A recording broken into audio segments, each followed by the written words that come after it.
Hey cool cats, as the title of this video suggests, it's going to be around attachment style, abandonment, and wrapping up therapeutic relationship within services. There will be a little bit of theory, which I'll get out of the way early now. Attachment styles were originally sort of written about, studied by a chap called John Bowlby back in the early 80s, and he identified four different attachment styles. So first is secure attachment. If you're somebody that operates from a secure attachment style, then you feel safe, you feel stable in relationships, be that romantic, family, friends, colleagues at work, whatever it is. So you feel safe, you feel stable, you feel comfortable within that relationship. Avoidant attachment style is someone who feels uncomfortable with intimacy and that closeness and tends to avoid it.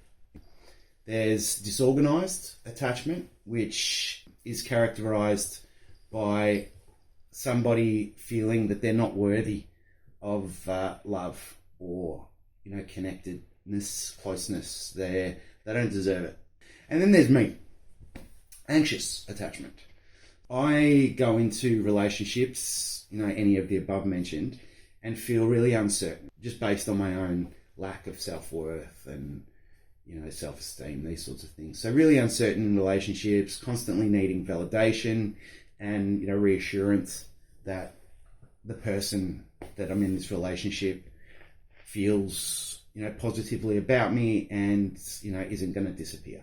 So that then leads to abandonment and my abandonment issues personally, which sort of feed into one of my diagnoses. That's the stuff around attachment, right? Recently, I did a detox because of some substance issues I was having, and as part of that, I did some AOD counselling. It was 12 weeks of AOD counselling, and my AOD counsellor was an amazing woman. Their sessions, we spoke about substance use, we spoke about getting off substances, techniques to stay abstinent, but we also spoke about life, life, love, laughter, loads of stuff. So work, my satisfaction with life, physical health, all sorts of things. And I found that she challenged me, she made me laugh, she made me feel inspired and confident. And as the therapeutic relationship went on, I started to, feel close to this person, and was really anxious about the fact that we were getting to the end of the 12 weeks.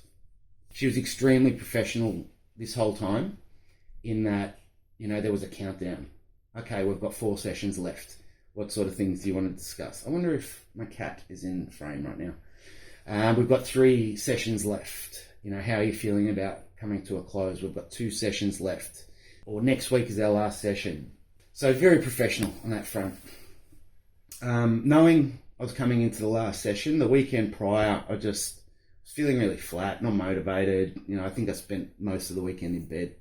And didn't at the time think about it, to place it, that I was getting nervous or resentful at the fact that the relationship was about to end. The day of the appointment, I had a terrible night's sleep the night before and just was sluggish that morning. And when I got to the appointment, I was really guarded, really closed off, wasn't as jokey and as light as, some of our other sessions had been. Just really standoffish. And at the end of the session, I was really sulky. I think I'd said to her during the session, I wish I had have met you under different circumstances.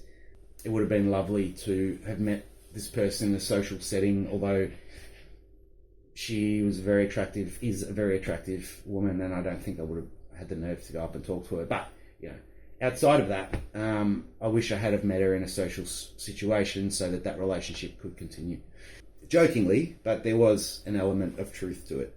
So after the session, I was sulky, moody, woe is me.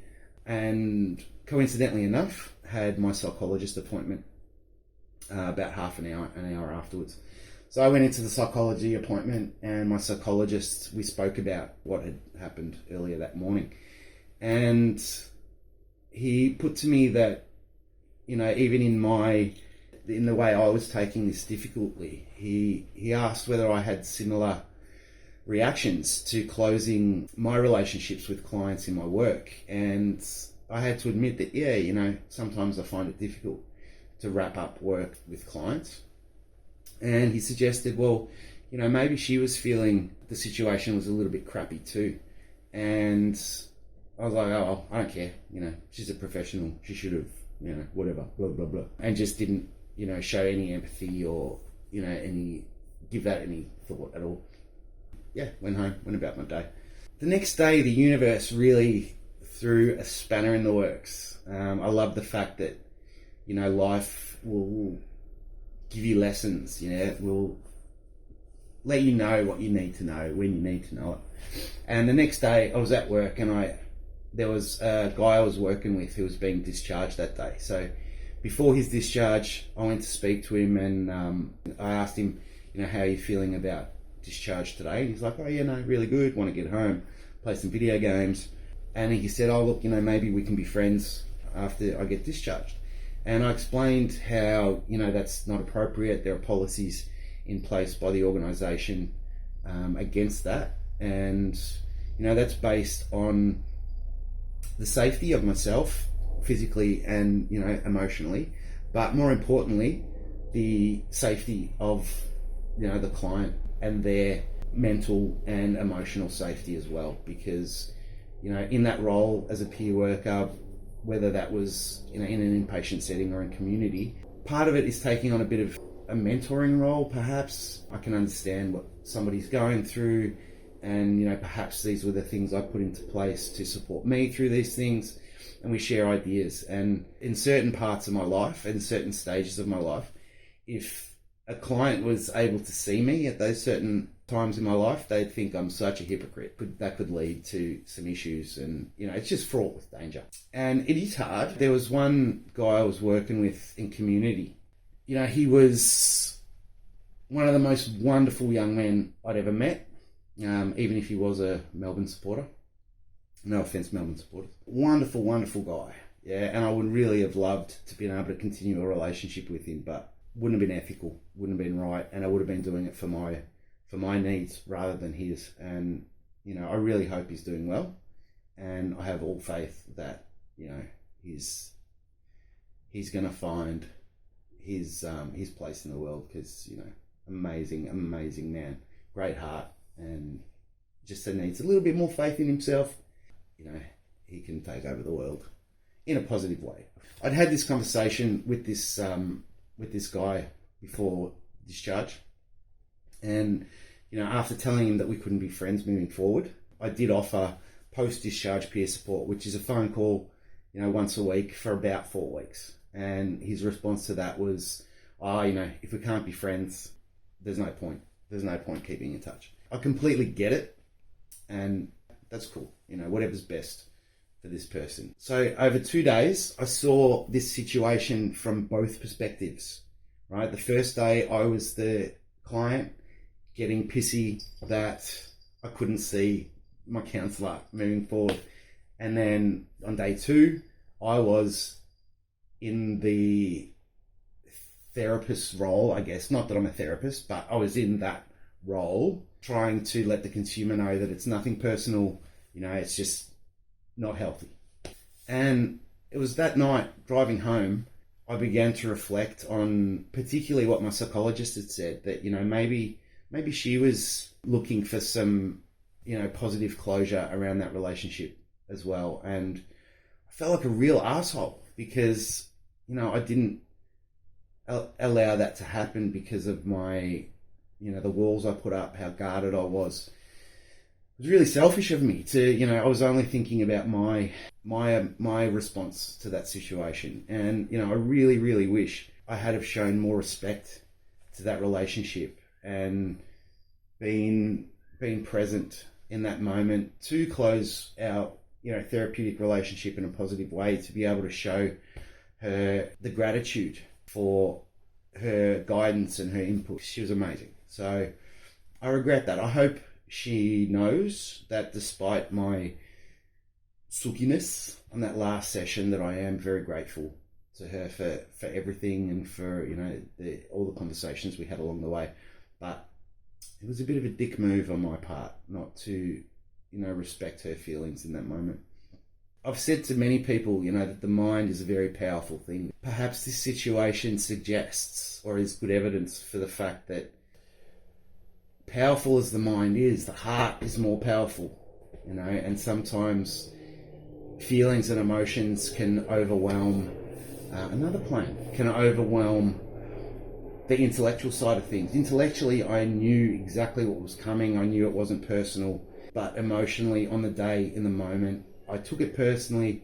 I took it to heart. You know, it was a reflection on me. Why does this person not want to continue hanging out? Which was completely unreasonable. So, not that I'm having a go at anyone out there that may have felt this same way, suggesting you were being unreasonable, because it's not unreasonable. It's only natural. I'm being hard on myself.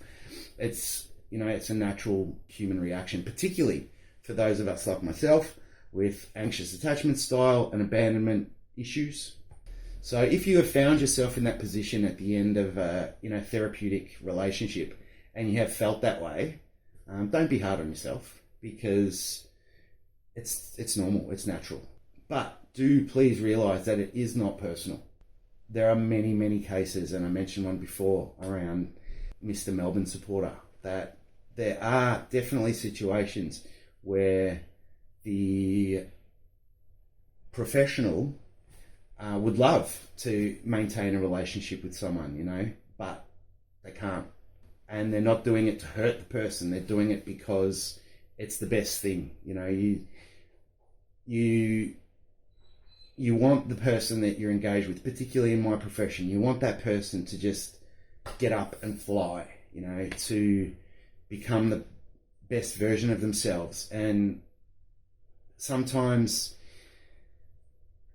that power dynamic, though we try to minimize that's always going to be there. And, you know, that will hold somebody back from taking ownership and, you know, marching into life and just taking control. And that's what we want. That's what I want. That's what we want for our clients. You know, we work in a field where the ideal outcome for us is to make ourselves redundant.